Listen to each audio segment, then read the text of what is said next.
Hello and welcome to the A2theK Wrestling Show. And Anthony, let me ask you one question. Are you ready to rumble?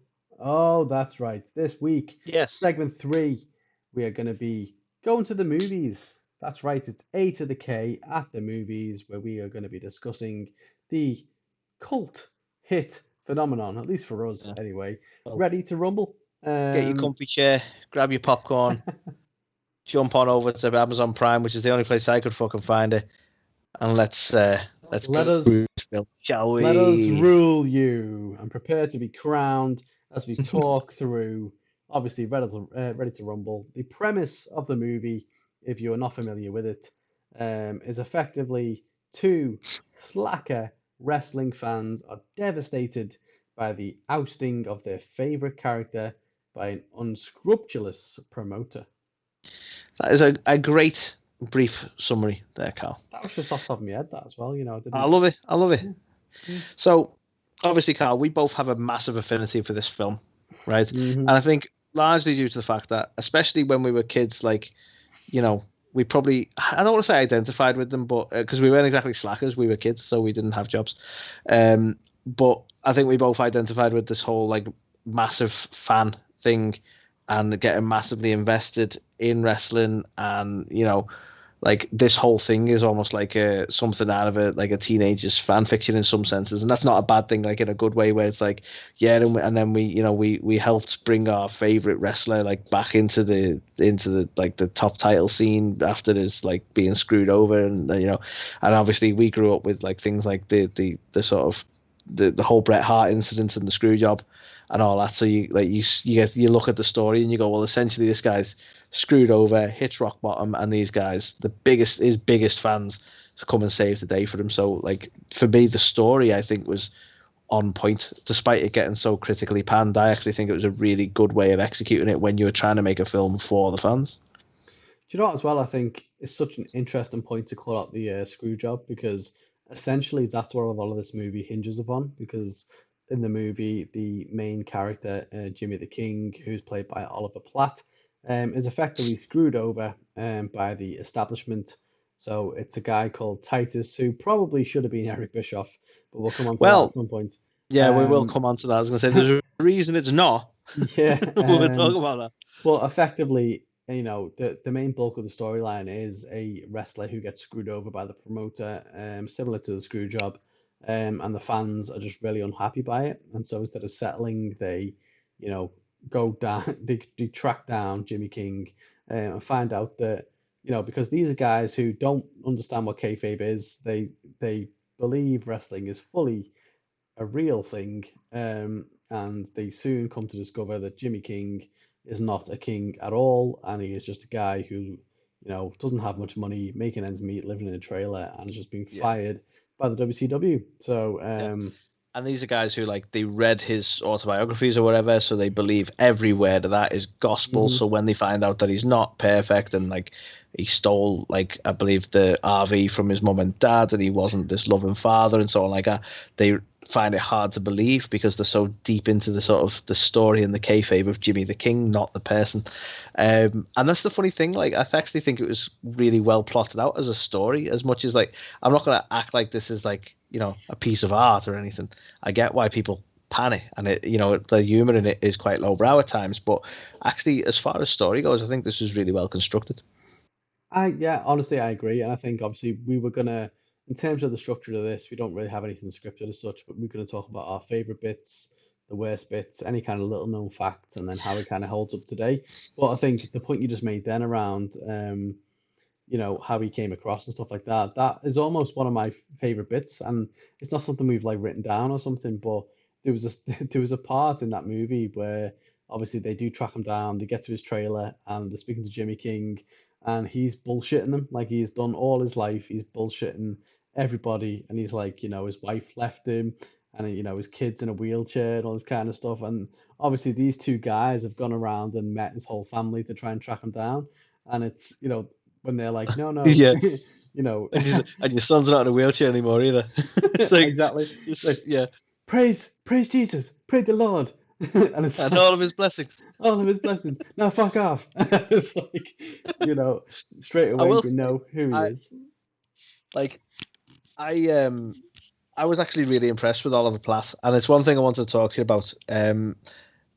This is probably a little unstructured, but let's talk about like the first factor of like some people loved and some people hated the fact that this heavily involved wrestlers, but essentially in the core story, none of them were wrestlers. Mm. Barring one exception, the legendary Diamond Dallas Page, who was essentially the villain of this piece and got the most screen time. Oh, we know that Now, guy. Pretty sure we know we that we guy. we know that we're good friends with that guy. He lets us call him Dally, probably. I don't know. Never asked. We never Uh, asked permission, but still. but like other than Diamond Dallas Page, who gets a lot of screen time as the villain of the piece, most of the wrestlers were like sort of cameo appearances, few lines here and there.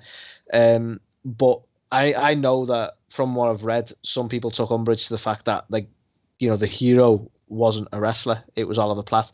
But the more I think about this, and this is the first point I want to talk to you about, I suppose, is like who could have done it, where they were a wrestler who essentially the background story behind it is he's not everything he was made out to be, and he's a bit of an asshole in real life. This is a Mm. redemption story. So unless a wrestler wanted to step up and say, "Yeah, I'll be the star of this, and I will point out that I'm a prick," like, or I will create a character of an asshole. Like, a lot of the wrestlers involved in WCW at the time, they were deep into their character and their kayfabe anyway. So the fact that you had to make this person so flawed, you had to have an actor surely. And I think Oliver Platt did it fantastically. Other than not looking like your typical wrestler, um, I mean, I to be think he did fair it though, fantastic. like he didn't, but they did a really good job of masking that. I think whether it's clever camera angles or what, but he looked at the same height of a lot of the guys in there who are obviously very tall guys. DDP 6'5", Yeah. for example. So no small guys, but he didn't look like he was dwarfed by them, even though I don't think he's that height anyway. So clever camera trickery, if you will. But to your point, it was very difficult to find anybody who, especially anyone willing, but anyone who would come out there and play that character of somebody who had that redemption arc to tell. And But that's the funny thing, because any wrestler that we knew, it was going to have to be a fictionalized version of themselves because we knew them. So like you couldn't have put like Goldberg or someone in that role and go, actually Goldberg, you're an asshole. You stole from your family. You don't care about your son, etc., etc. That's what your character's going to be. It wouldn't have worked. It needed to be someone we hadn't heard of in a lot of sense. I think anyway. I know a lot of mm, people were like they weren't happy that it was like it's a film about wrestlers, but you haven't really included that many wrestlers. I'm like I think that's the only way you could have done it, really, personally. yeah, no, I think you're right there as well. I think there was a lot of factors as well that came to kind of came to a head with that.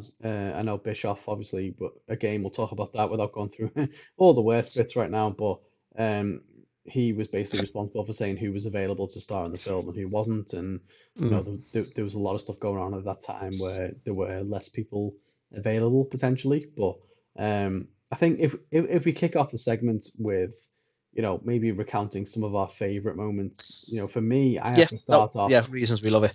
I mean, I have to start off with one of the very first moments of the film, and Mm. it's that early moment which defines the rest of the film for me, which is obviously you've got David Arquette's character, and forgive me, I don't know the name of the actor off the top of my head of the guy who Gordy. plays. Well, Oh, yeah, sorry. good. I was name a character. Sorry, I assumed where you were going. So David Arquette and Gordy. So them two are obviously chatting, and they are speaking to a couple of kids, like much younger kids, who are again very enamored with the wrestling business. Only, the thing that stands out here is that these guys are, significantly older, and they are on the Yeah, same but wavelength as these kids. again, executed really well, isn't it? Yeah. These guys are probably a little bit too old to be believing in kayfabe, but hmm they're deep into it, and like you say, they're talking to kids who would believe it. It just Well, that's it. And David Arquette's character is pretty much mute throughout this whole kind of opening monologue until eventually we get to see him do this crazy kind of dream sequence where, you know, effectively we find out that the guy running the convenience store is a bit of a dick. And so in his head, whether he's got brain freeze or what, that seems to be what's implied. I don't know what it is that he's drinking or some kind of sugar rush, but he envisages this crazy scene where he goes into the convenience store after sticking his finger up his ass to try and get a refund for the drink, and that's where you do get which some is of the what you lowbrow do. humor, but Um, whatever.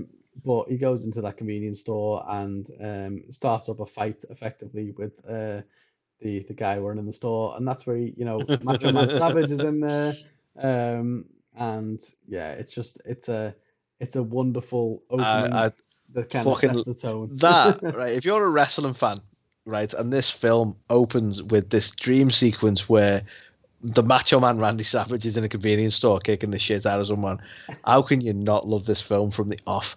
It was so savage as well. Like when he's like, "Tag me!" It's just from that moment, it's just fucking boss. I Yeah, think shout out to the guy who played the store clerk because he was fucking boss as well. he was Like, so good, gonna wasn't open up a can of whoop ass on you, boy. he? Like Yeah, so into his character. It was so well executed. I think that whole opening scene that set the tone for me. I thought that was it. This is where it's gonna be like ridiculous, but in a good way. And even his little scream at the end as well when when he'd been bested, it was something of pure beauty. But there was yeah, even the fact when David Arquette, there was a point in there where to try and cool down, he like puts his head through a freezer and starts. yeah, It's just like it's so stupid but so funny at the same time. indeed. So I mean, obviously, for me, like it's not so much. It is. There's a favorite bit. I couldn't pinpoint when it was, but one of the ones I had to list was just and it kind of it's more about the whole tone of the characters, but it's just summed up in one line where obviously Gordy's dad is a very straight laced policeman. Hmm. Gordy being the character of David Arquette, and wants him to become a police officer as well. Wants him to take his tests, and he's telling them that wrestling's fake and it's all the crap. And Gordy's reaction so aggressively is that wrestling's not fake, like, and then instantly regrets doing that to his own dad. And it's just like it's not even just that one scene; it's that the whole like just utter belief that everything's so real to them. I think that is what you needed out of these two characters for this to be what it was. And just that scene gets me every time. But the way those two are and the belief they have that this is everyone's wrong, no matter how many people tell them it's fake, everyone's wrong, and they totally believe that it's not. I kind of love that. Yeah, no, completely agree. And I think the way that it's kind of spread throughout a lot of the community as well. Obviously, you've got the crazy old lady who a bit of a Yeah, sicko, wants a tight t-shirt, for example, but she's the same yeah. lady who was in what was it, The Is Wedding it Adam Singer? Sandler films? Yeah, She's been in a few Adam Sandler films, hasn't yeah, she? she was in The Wedding Yeah, Singer. She paid him in meatballs, I think, for the piano lessons. that was it. Yeah, Um, yeah. yeah, so she was definitely in that. But even like obviously the girl who worked in the fast food restaurant who wasn't who was originally desired but goes on to be. So there's a lot of character arcs there, and people shit on this film, but I um, think I don't the know. trouble is, we'll get on to why people shit on this film because I have a lot of opinion on that. But like, and don't be wrong, there are some bits that I think are a bit daft, and we can talk about them like shortly. But I think there's more hits than misses here. I think Yeah. this was a victim of something else, and we'll talk about that. Mm. But I actually think there was a lot more positive about this film than people give it credit for. Yeah, I'll agree with that. And something for me, probably selfishly, because I'm such a Bret Hart mark and the whole Hart family mark, is just the whole character of Sal Bandini, Mm. who's played by the late Martin Landau. And I think effectively it's Stu Hart, and there's no denying it. It is Stu Hart to a T.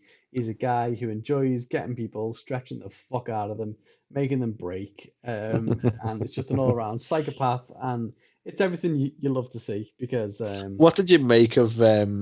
Apologies because I can't remember the. I want to say it was Perry Saturn, was it? Sid Vicious and Perry Saturn were the ones who tried to attack him in his they were, apartment. yeah. And what do you make of that scene when he just basically battered the pair of them as well? I mean, it's fucking hilarious, wasn't it? I think, Hats off to the pair of them as well because that, like, again, this is where you go. This is where I always look at it and go. It might be difficult for wrestlers to want to get involved in this because they had to willingly go into a story where an old man beat them up, but they weren't afraid to do that for the comic value of it. And again, it just added to the humor of the whole thing. But I think hats as off to well, both Vicious and Perry for that. I've got no, I'm not disillusioned to the fact that they were probably told, imagine this guy is Stu Hart, and that the respect that Oh people yeah, have in the business of for Stu is that they would do that even for film. So yeah, I don't know. I just think he was such a funny character. He was just like Sal Bandini, want to wrestle? Just beat up these Yeah. guys, and it was just It's like a tap out kid, and he like proper punts him in the face. exactly. He was like, "Oh And my he God, you dies back killed up. He's him. like, He's an kicking me old was man." right. Checking to see if I'm okay. That was wrong. Yeah, Like, exactly. such a fucking lunatic. Yeah, Brilliant. so definitely one of the highlights for me, just the fact that he was basically a carbon copy of Stu Hart, but also the fact that he was just he added a lot to the film as well, I thought, and really well acted. So big one for me. Another positive, I would say, and again, this falls back into this whole argument because I know some people weren't happy, but obviously they feature the Nitro Girls, Hmm. and people get so petty over this film that some people even pointed out that these two guys went to a house show, and the Nitro Girls didn't really do house shows; they only did the televised shows. And you're like, oh, for fuck's sake! But Yeah. essentially, we had the Nitro Girls, but obviously, one of those Nitro Girls was going to feature in the film quite heavily. So again, they used an actress. They used Rose McGowan, who sadly, and I say sadly, she's entitled to her opinions, but she's not spoke favorably of the film in later years. I think largely due to her views on a lot of things now, and obviously it was quite an objectified role.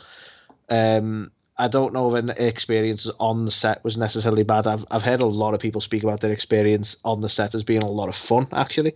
But I don't think she doesn't put this highly in her film credits anyway, Mm. which is for me is a bit of a shame. But I know for me, so not to interrupt, I remember seeing some of the outtakes where David Arquette is doing a scene with her, and he messes up a few of the lines, and she does look visibly annoyed and upset. So maybe she just, she wasn't super enjoying the time on the set. But which is a mm, shame because I actually think she was a really good feature of the film. me too. She Mm, and she played because again she was like the head Nitro girl, and some people took umbrage to that in the fact of like, well, the actual Nitro girl, so why'd you have to cast someone? But it's a fictionalized character. All due respect to Nitro girls, but maybe they needed someone who was a bit more solid an actor I mean, by to all do the accounts role as that she well, did. this was actually based on DDP's former wife, Kimberly Page. Oh, really? Yeah. So that was who the character was built upon. And Kim didn't want to do the role, so you know, it makes sense to Yeah. get someone, a talented actress like Rose McGowan Yeah. to play the Because I role. mean, we know she's talented. I mean, she went on to do many things. Charmed being amongst them, that really helped her stand out as an actor in the biz. So we know she's very talented, and I think she did as much as she probably doesn't really rate this on her CV.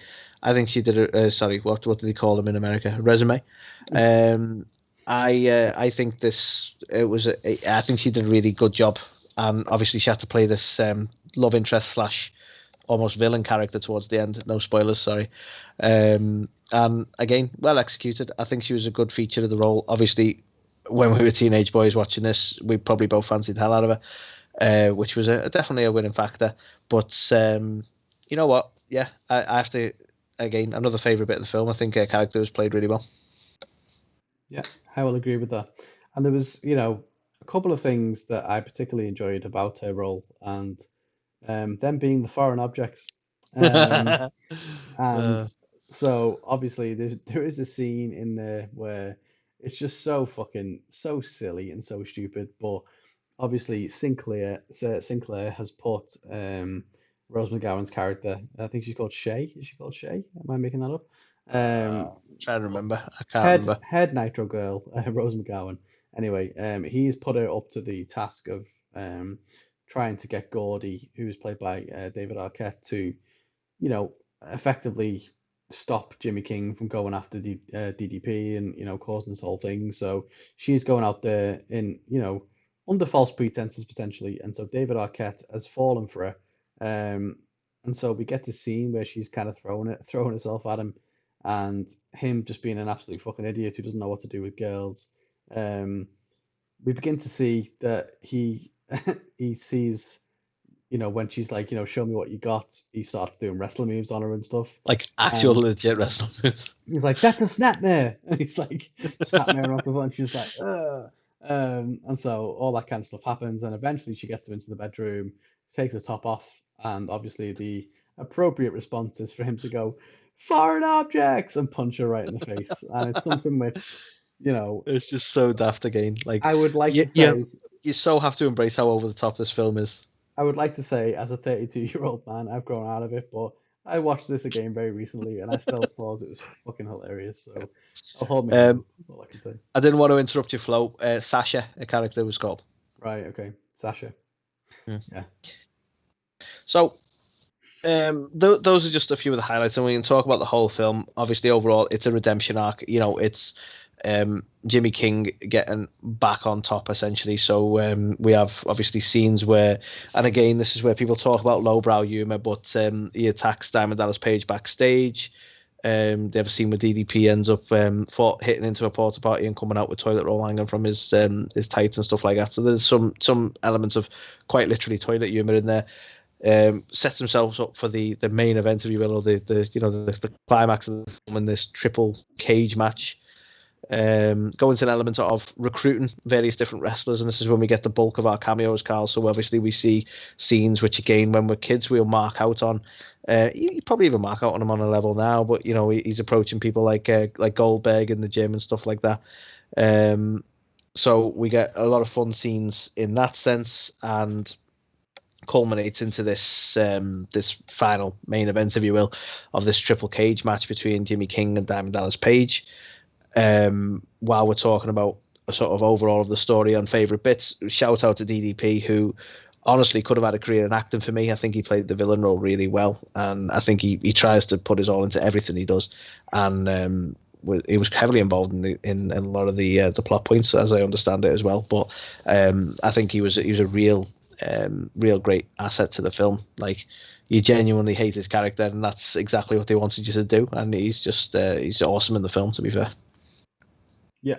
I will 100% agree with that. I think it's mad, really, because he was so good at it that it almost made you, think it was an actor playing the role. Like, you would never think this was just like a pro wrestler who was like the main villain of an actual movie. So you've got to Yeah. commend him for that. But obviously we've spoken a bit around. Obviously, we've got a big sentimental love for the movie and the things that Mm. were amazing about it, but that's not always the case. And so one of the things we wanted to talk about as part of this as well was maybe some of the worst bits about it. And this isn't Yeah. necessarily just around the actual end product of the film, but around potentially what happened and what came about or didn't in the film. So one of the things I wanted to talk about was obviously we talk about the character Sinclair, and I think Sinclair was a fantastic character for this movie. He was the Yeah. ultimate kind of villain. He was the mastermind behind the screw job that we saw, the one who was making DDP go after the belt and pushing him and so on and so forth. But apparently, by all accounts, that should never have been the case because originally the movie was meant to star Eric Bischoff in that role. Yeah. He was going to be a fictionalized version of himself. Yeah. Yeah. So obviously, I think that the character of Titus was fantastic, especially the bit where at the end he gets thrown over the barricade and people just start beating the shit out of him and he cries like a little bitch. I just thought that was hilarious. But he was really good throughout. But at the same time, you've got to wonder if Bischoff was in that role, would he have elevated that role based on the fact that he can be and can play such a smarmy motherfucker? You know what I mean? See, part of me, and again, this is a film for wrestling fans, so I don't think it's unfair saying this, but part of me thinks it would have been so much better with Bischoff because we know Bischoff. Mm.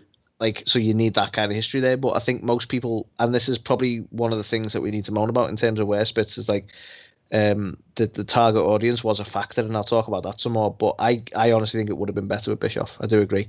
Mm. What I do like is the thought they put in. Like, Titus Sinclair was apparently an amalgamation of Bischoff and Vince McMahon as a character. So I do like the fact that they thought it out when they made a new Bischoff, if you will. But I honestly, I think we missed something there not having Bischoff. And as I understand it, he was released from the company, which is why he ultimately never appeared in the film.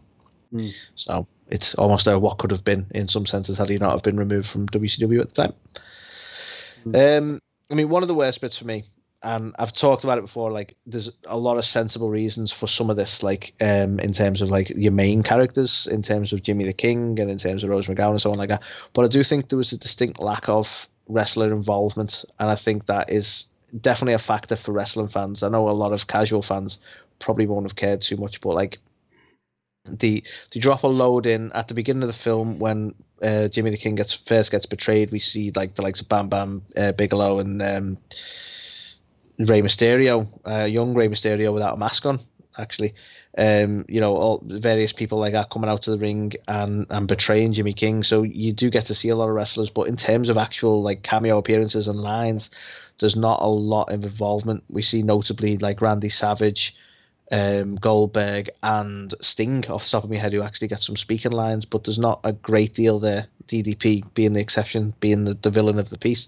But I would have loved to have seen maybe a little bit more involvement, because even like as an example, Sting got some speaking lines, but he was literally there at the last second. Like there was no involvement really until the very very end. And I think the film, it's not necessarily a worse bit. I still love the film, but it would have benefited from being a WCW product, being a wrestling fans film, would have benefited from more involvement and more lines from, or the stars of WCW at the time.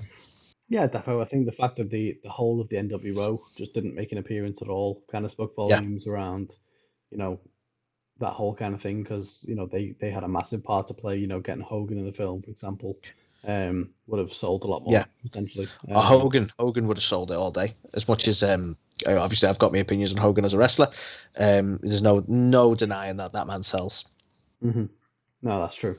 Mm. Some of them for me, I think we touched on it before, is just around, I suppose, watching it in 2021. Obviously, the world has changed a little bit, and obviously we spoke about Rose McGowan's, original thoughts on this during the time of the filming as well. And I just think, one of the things watching it back now is thinking around the amount of stereotypes that are in place and the amount how certain people are potentially treated. Obviously, you've got a lot of stuff around, the Southern community and Hicks and like them being Well, kind of like trailer park trash and stuff like that. You got stuff yeah. around the Nitro Girls, which we've spoken about this when we talk about women's wrestling anyway. Around like the perception at that time was women were just eye candy and nothing else. And But to be fair, I mean that is like you say, it's a product of the time because WCW was very much about that. That's why they were Nitro girls and not female wrestlers. exactly, but I mean, like there's a scene in there where obviously they're just they're trying to look in the women's locker room and them getting changed and stuff, and it's a bit like, well, yeah, okay, that's probably a bit. It's a bit. It doesn't really fly Yeah, today, does it? and it's funny you mentioned about the redneck stereotype because one of my least favorite things in the film is actually Jimmy King's son. Mm. I think that was just a bit too corny. The whole thing was like, I don't know, it was a bit too lowbrow for me. I didn't like it.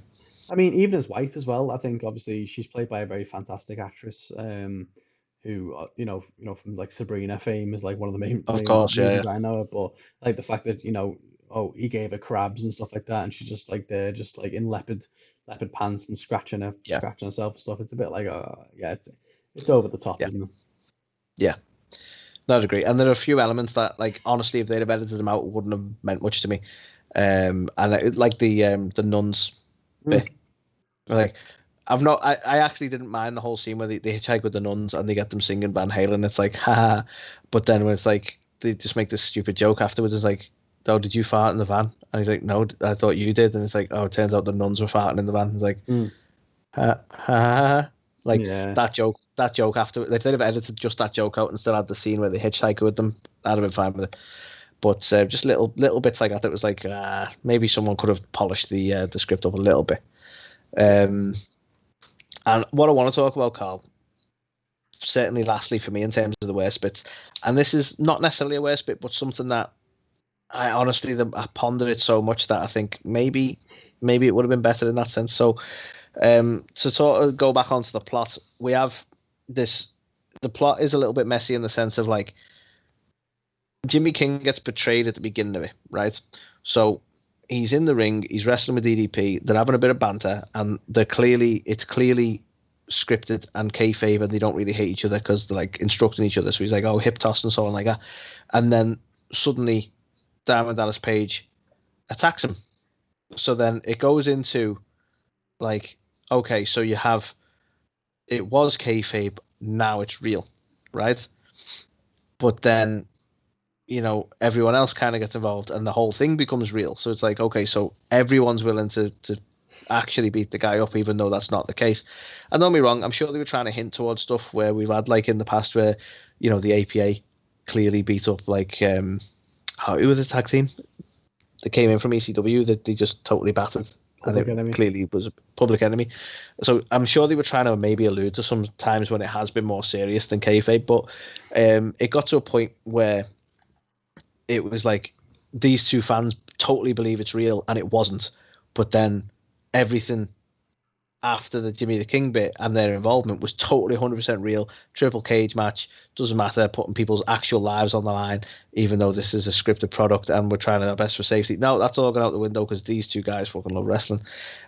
So when you sit and pick apart the whole thing, you're like, that's a bit odd. And then it ends, obviously, Jimmy King gets the belt back, Gordy becomes a wrestler, Sean becomes their manager, and so on like that, and they get to live their dream. But again, they don't jump back to the kayfabe, to the story elements. It's like, this is real now. And there's one thing that sits with me, and it actually came from Dallas Page. And I remember being interviewed, and I would love to have talked to him a bit more about this when we spoke to him, but obviously, um, we had so many things we wanted to talk about, and I could have took his entire day up if he'd let me. But one of the things he's mentioned in the past was that he actually proposed a different finish to the film, and the network didn't want to do it. And that was when the match was done, him and Jimmy King embraced and they hugged and they celebrated, and the guys are like, what the fuck? And they're like, welcome to the business, boys. And it turns out the whole thing was a work between the two of them. And I think that would have been so much better because it would have made sense when they go forward in, like, apparently being wrestlers and managers and so on. They're now part of the business.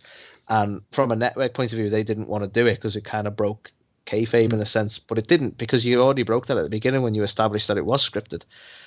So the more I think about it, the more I'm like, why didn't they finish it that way? And that it kind of goes down as a worst bit for me, because I would have loved for that finish to acknowledge that, like, yeah, we were, this was a whole thing we had scripted out between us, and we were telling a story, and it was, boss, welcome to the business, guys. I would have fucking loved that, to be honest, as a finish. But Yeah, I think that finish that was proposed is meant to be similar to David Cronenberg's Scanners, where effectively it would blow their minds to a point where they just, it would it would just completely change their whole perspective on what wrestling was, and just absolutely make them question themselves and everything else in life. But yeah, you bring me on to something I wanted to speak about, just around the film itself, which was, yeah, the whole kind of little known facts around the film. So I think yeah, you've kind of covered off one of the big ones there, which is around the potential alternative second ending. But something that other people don't know, which I just think is just a really nice thing, is, David Arquette, he gets a lot of shit for the fact that he was in the film and he went on to go and, star in WCW and, effectively win the belt and so on and so forth. And all, everything that kind of went along with that. But something that not many people know is every kind of paycheck he got from WCW to appear on their program, he didn't keep a penny of it. So because he is such a big fan of pro wrestling, he's been a fan of it, his whole life. He actually took all that money and gave every earnings that he had from WCW and put it into the family of the obviously of Brian Pillman, who recently passed away during the time, or a year or two before the filming of that actually occurred. So just goes to show, like, the amount of shit he got, and people say, him being involved and, the subsequent stuff in Nitro and in winning the belt on Thunder was, the final nail in the coffin of WCW. And really, he didn't take a penny from them. He took the money and he,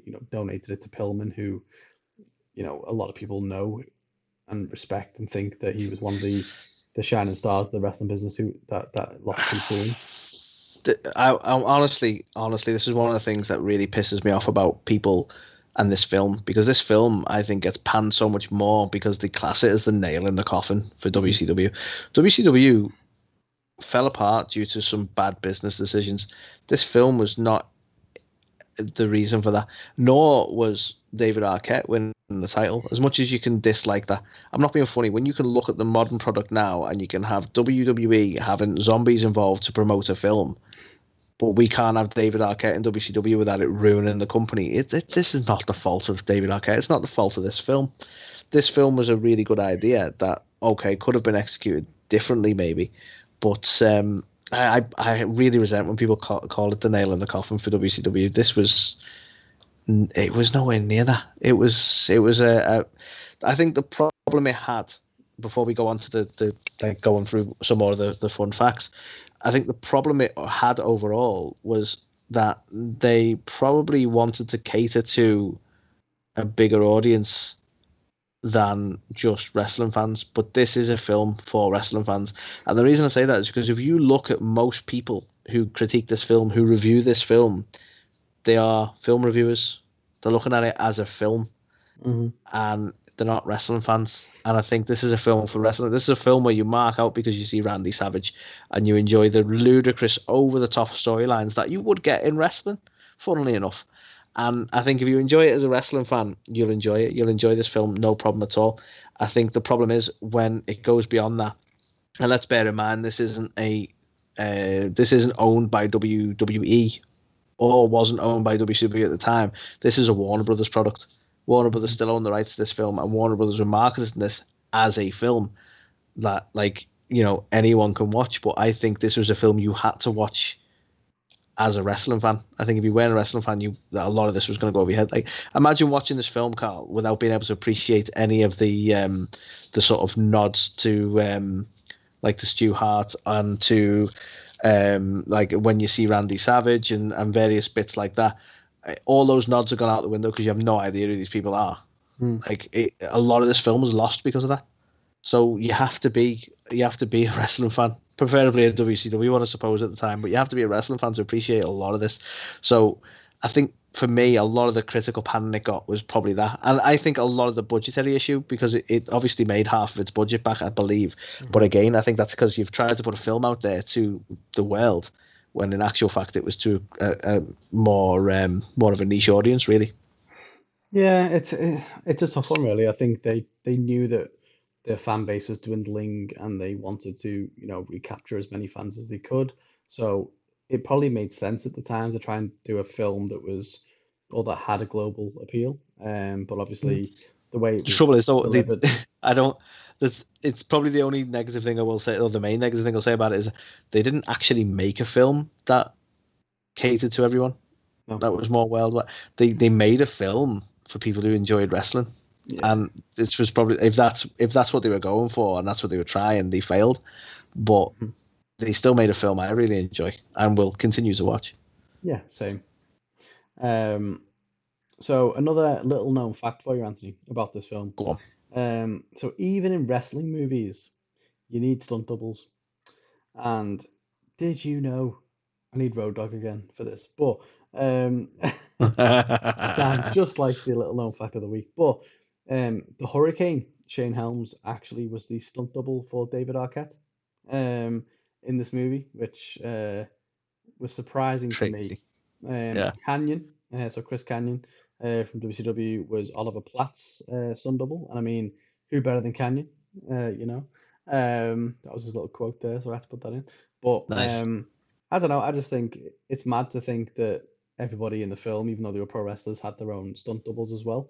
And another funny thing about Shane Helms is apparently there's a scene in there where Jimmy King's entrance music was like, I think it was from DMC's Kings or something that he comes out to, and effectively Shane Helms had to be like a rap instructor for the day because he had to teach a bunch of extras in the audience how to sing along to this rap. So there, there was a time Funny. in there where Shane Helms was one of the best rappers out there just to get people to rap Nice. along with him to his so yeah, I've fun also fact. heard, as far as fun facts go, I've heard that I think it was Oliver Platt. It might have actually been the guy playing the cashier, so apologies if I've got this totally wrong, but it's off the top of my head. Accidentally hit Randy Savage during that wrestling scene at It the beginning. was it was Oliver Yeah, Platt. Yeah, you can see it in the outtakes at the end. You can clearly see him go, "Oh yeah. shit." Um, Yeah, not a person you want to accidentally hit. no, definitely not. So yeah, so that was one of the main ones. I think another one to talk about is Rey Mysterio. Was in the film as well. As also with someone else, which you can tell us about in a minute, Anthony. They're getting their first major Yeah, film this break, is the but film that made them. um, Let's remember that. but yeah, so Rey Mysterio was actually in this movie as well. But he suffered a major knee injury during the filming of this. Obviously, he was only in there briefly, and he was doing like To be fair a though, I think he did a Hurricane Rana off the top rope though when he was there. Yeah, Like exactly. he So appeared very briefly, but it was a hell of a move. it was one of the better scenes in the film, to be fair, in terms of how it was filmed. But apparently, he fucked his knee up, and it kept him out of action for over 6 months from the time he went on to film and to when he came back into the ring. And as we know, by that point, that was during the end of like WCW's demise, effectively. So it kind of that was his swan song for WCW was the movie. So mm. Party there, innit? So the other one, Carl, while we're talking fun facts and while we're talking people who appeared in this film, is eagle-eyed viewers because he was very much uncredited. In the scene when Goldberg, or when they approach Goldberg in the gym, he's working out. In the background, you can see the major Hollywood star that he is now in John Cena. John Cena making an uncredited scene in the background, just working out in the gym. I couldn't see him. Yeah, well, no one can. But yeah, so apparently John Cena, for some reason, not credited in the film, but was one of the people in the gym when they're approaching Goldberg to join Jimmy King. So there's another little fun fact for you there, Carl. A little fun fact. Fucking full of fun facts. But I guess, Full of Anthony, fun facts. what we want to try and understand is obviously we've watched it again recently. We know it's one of our fondest memories of wrestling films. How do we think it holds up today? What are your thoughts? My argument would be that I reckon it probably holds up better today than it did. And I'd say that because we've got the nostalgic goggles as well now. We won't see a WCW arena anymore. We don't see Nitro Girls anymore. A lot of the wrestlers we see there, like Randy Savage has had a finite number of films where you get to see him. I think his probably most popular one was appearing as Spider-Man as Bonesaw.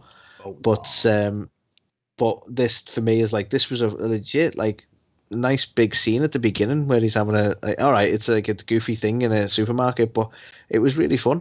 And I don't know, just if you put the nostalgia goggles on and you want to see some awesome wrestlers from back in the day, and just look at that tale of people who were major, like we were, like when we first started watching this as teenagers, we were probably Sean and Gordy. Like we truly fucking loved the kayfabe of it all. Do you know what I mean? And we're massively into it. And whilst looking at it through different eyes, I still think it has that nostalgic kick. Like we remember it fondly, but you remember wrestling fondly as well. And it must hold up better now. Like I know there's still some goofy premises to it, and it'll never get an Oscar or anything, obviously. But it's got to fare better now, surely, Carl.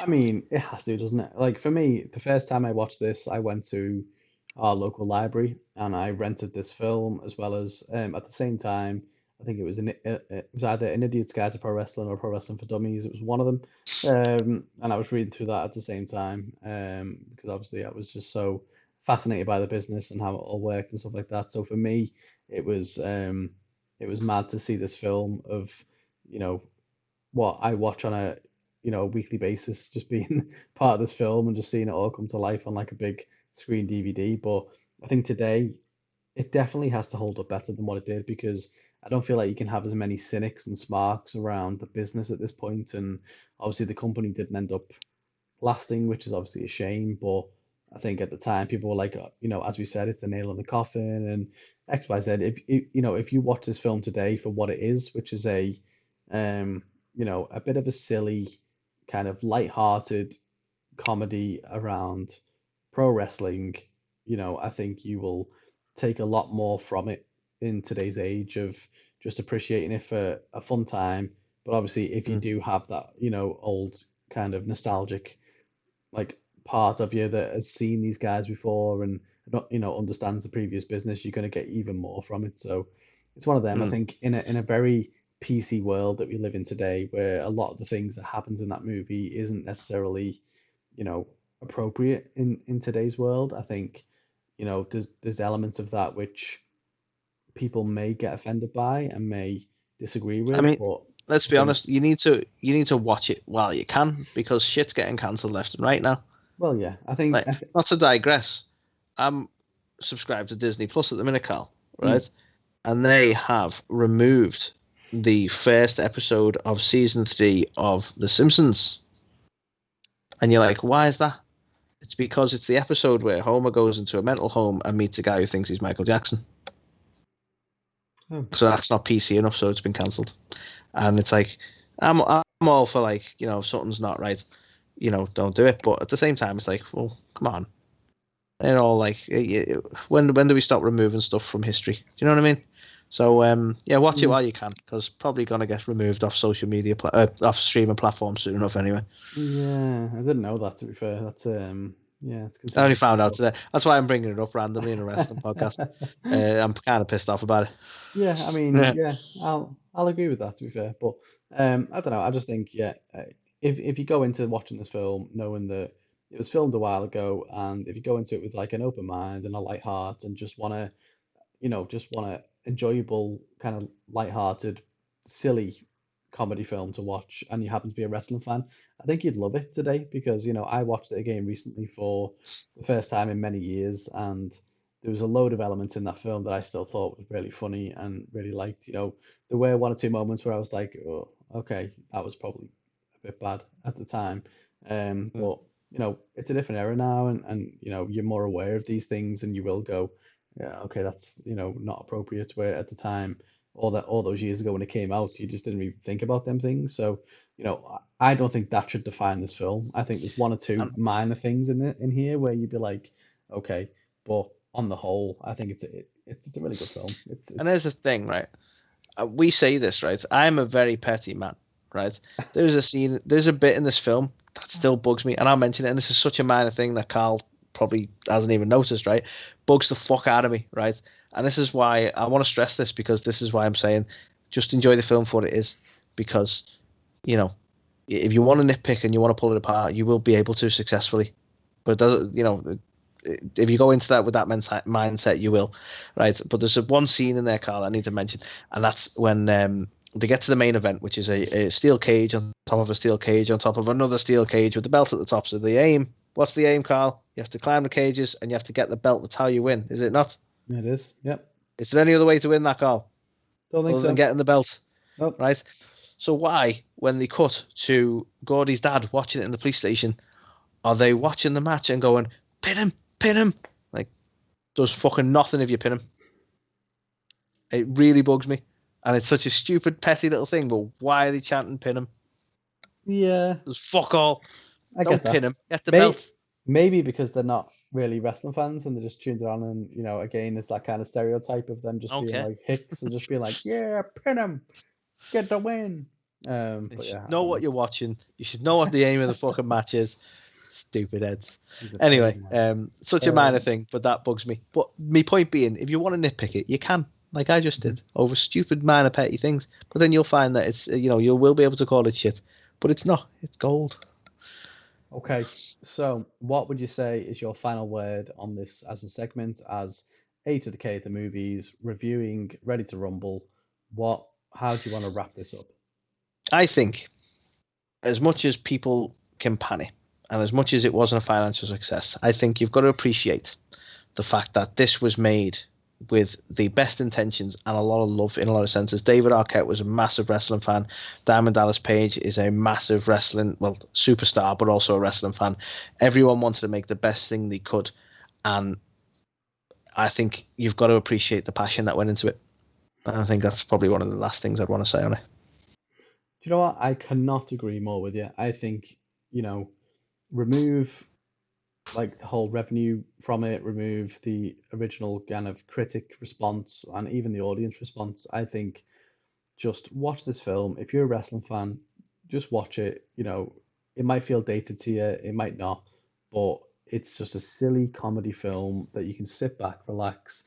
You'll see a few like, whole like nostalgic stars, and you'll see some really good acting as well by some people in there. Yeah. DDP, you know, the fucking most of it, to be fair, is really well acted. And I think, to your point around why it was probably a failure at the box office was that it's really a film for wrestling fans. I think if you're a fan of just silly comedies as well, like the two complement each other so well. Like obviously it's a massive benefit to be a wrestling fan, and I assume if you listen to this podcast or watching this that you are, so you probably got even more of a chance of enjoying it. But even if you're just a fan of just silly comedy movies that have got, not the strongest of plots, but ones that is still a plot that gets you through from A to B, honestly, I think you do need to be a wrestling fan for it. But honestly, if you're a fan of Adam Sandler films, it's about on par in terms of level of humor.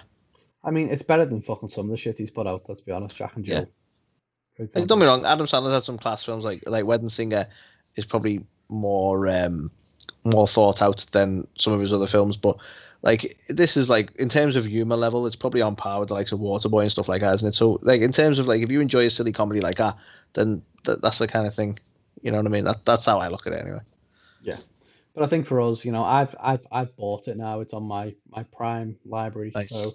I can watch it whenever I want to watch it, and I think I will. I think Yeah. I might make it just like a yearly tradition, just to get back into grips with it, and just watch it again. I obviously watched it a week or two ago, just ahead of this, and yeah, I just thought it was, it still made me laugh. It was still just a nice throwback to see, like my favorite Mr. Perfect's in that movie. He doesn't really do much in there, but nice to just see him He's on the there. screen. Obviously the whole throwback to, the Stu Hart imitations and, Titus and the Little SpongeBob and very quick joke with Mean Gene as well. Remember that? which one? When he's they're all partying in the trailer park or whatever, and Mean Gene Okerlund says to Jimmy King like, "Oh, do people find me sexy or something like that?" Oh yeah. Like, I think you're sexy, Mean Gene. I really do. Yeah. Like just daft, but it's there. Well, exactly. And I think, even though Rose McGowan didn't really enjoy it, I think she put in a great performance as well. Hmm. Like the whole thing is really well performed and acted, and it is silly. And if you're not into silly comedies, you won't like it. But if you are, then I think give it a watch, because I don't think it's expired.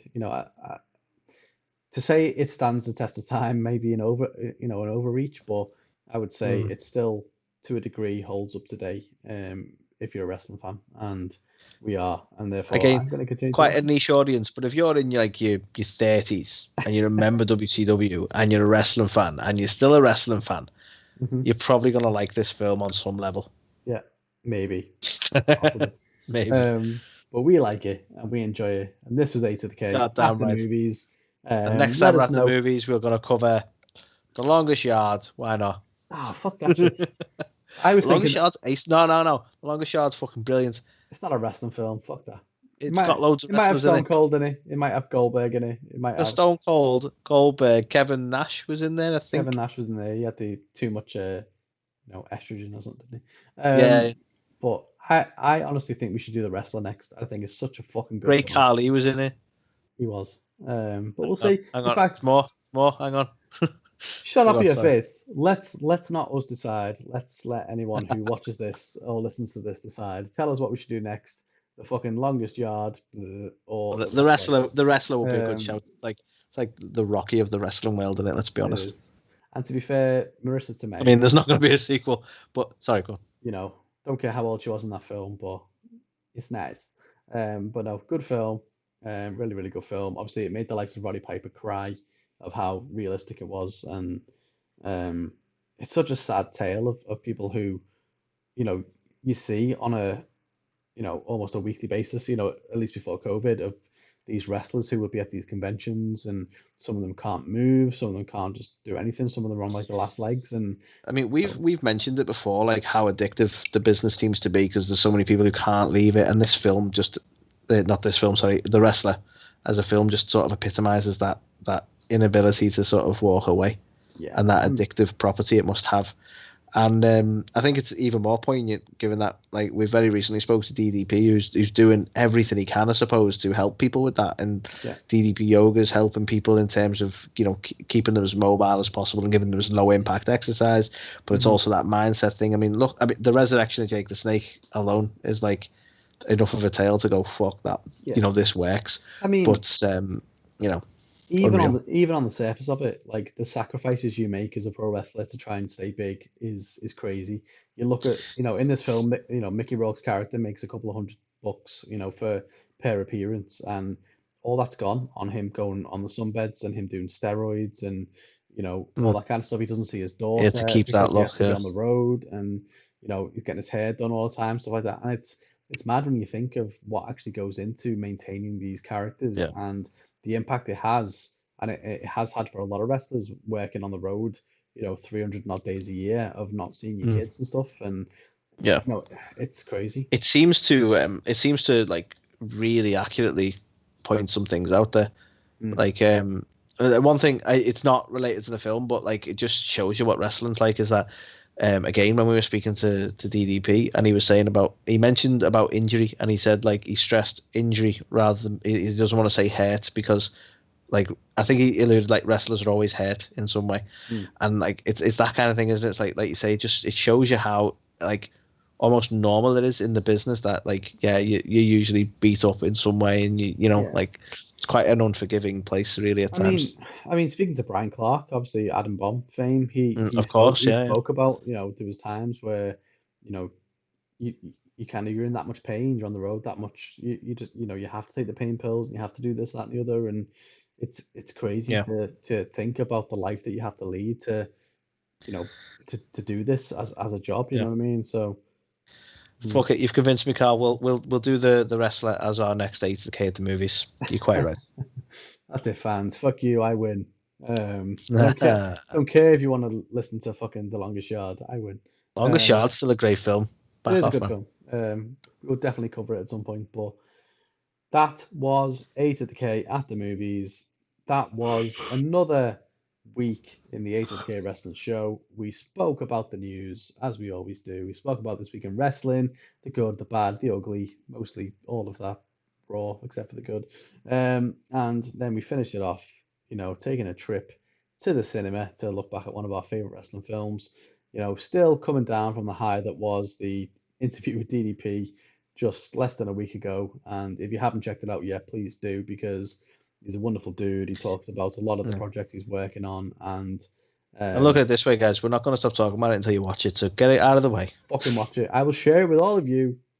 If I track you down, I will come to your house. I will make you watch it. Watch it. Um, but no, so that again is another week of the A2K Wrestling Show. As always, follow us on all the places. Nearly at 10K on TikTok now. Madness. Yeah, Instagram growing as well. So yeah, we're very yeah. humbled, very blessed to have anyone who follows We us are indeed. be following us. And yeah, we will see you again. Maybe not this time next week. Maybe a day early next week. I don't want to But jinx it. hey, you never We did a know. You never Wednesday. know. This is a Tuesday. Maybe we'll be back to regular Monday night programming next week. It is bank holiday though, so we'll see. Um, but yeah, I'm off that week, so I can't make any excuses. To be fair, it's all on you. Mm. But yeah, we'll be back this time next week. Thank you again, and yeah, we'll play the regular the antro. That's what we need to do. An antro. The intro. Love it. We'll Um, see you all next week, guys. take it easy.